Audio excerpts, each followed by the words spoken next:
नेहा मलिक जी पूना से। राधे राधे महाराज जी। महाराज जी कृपया मेरा मार्गदर्शन करें।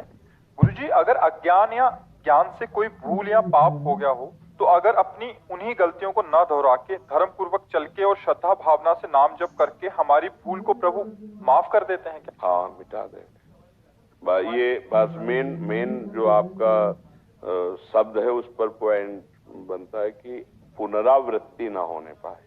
जो आपका शब्द, ये बहुत खास बात है कि हमसे गलती हो गई, जाने अनजाने में।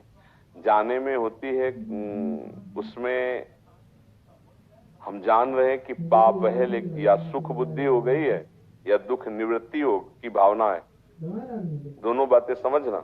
हमसे कोई पाप बनता है या तो बहुत सुख बुद्धि होती है तो पाप है पर सुख भोगने को मिलेगा, और एक दुख निवृत्ति होती है कि पाप है पर इसको हटाना पड़ेगा, इसको मिटाना पड़ेगा, ऐसा करना पाप है। लेकिन दुख निवृत्ति के लिए या सुख पूर्ति के लिए दो भावों से पाप होते हैं। अब अगर दुख निवृत्ति के लिए हमने किया है तो वो पाप हमें भयानक दुख देगा करके। जैसे दुख निवृत्ति के भाव में गर्भस्थ शिशु है, डॉक्टर ने कहा इसके माइंड में कमी है, ये जो बच्चा गर्भ में तुम्हारा ये अमुक अंग इसका हीन है, तो दुख निवृत्ति के बच्चा ऐसा पैदा होगा, पूरे जीवन सेवा करनी पड़ेगी, ऐसा है। कई तरह की दुख निवृत्ति के लिए, जैसे गर्भस्थ शिशु के लिए, ऐसे बाहरी कई बातें हैं।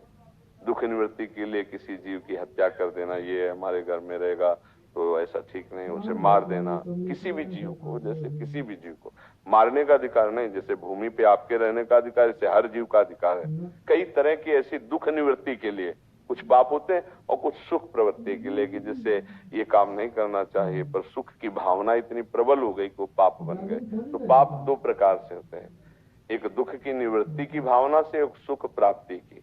बहुत बड़े बड़े पाप हो जाते हैं।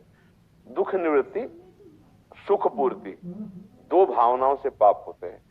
अब पाप हमसे हो गए हैं और अब हमें सत्संग के द्वारा पता चला कि यार बहुत ही इनका दंड मिलेगा, तो हम भयभीत हो जाएं पहला, और आर्त भाव से भगवान की शरण में हो। जो सभीत आवा शरणाई तो रखियो ताई प्राण की नहीं। भगवान ने कहा ना कि आप भगवान के सिवा मेरा कोई भी पाप नष्ट नहीं कर सकता, मुझे नहीं बचा सकता।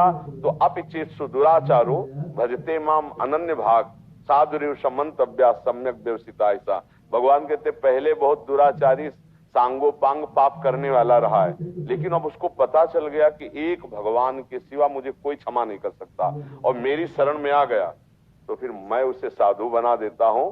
अहम तो हम सर्व पापेभ्यो मोक्षयिष्यामि मा शुचा। आप चिंता की बात फिर नहीं रहेगी। एक शब्द जो हमने कहा, मेन पॉइंट बहुत महत्वपूर्ण आपके मुख से निकला कि पुनरावृत्ति उसकी नहीं होनी चाहिए। तो सब पापों का प्रायश्चित भगवान नाम के द्वारा हो जाता है। इसी को खूब श्रद्धा पूर्वक जपिए। जैसे कभी किसी ने कहा हमसे कि हमसे ये चूक हो गई कि हमें नहीं करना चाहिए था, गर्भ हत्या हो गई, अब क्या करें? मेरा मन जलता है, आप सब ये कहे, पर हमें लगता है हमें प्रायश्चित करना चाहिए। तो जरूरी है अब, क्योंकि तुम्हारा मन प्रायश्चित से ही शांत होगा।